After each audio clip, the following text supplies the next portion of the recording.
Hi guys, testingin natin yung aming biniling rechargeable power station. Maganda siya. Pwede sa kanya ang mga electric fan, yung ilaw, tsaka mga wifi. Pwede rin siyang mag-charge ng cellphone.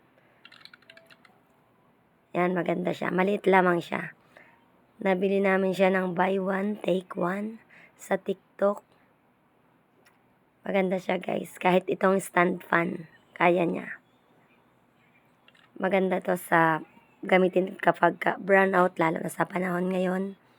Mainit, sobrang init. Tapos sa gabi naman, pwede mong saksakan ng mga ilaw. Meron din siyang flashlight.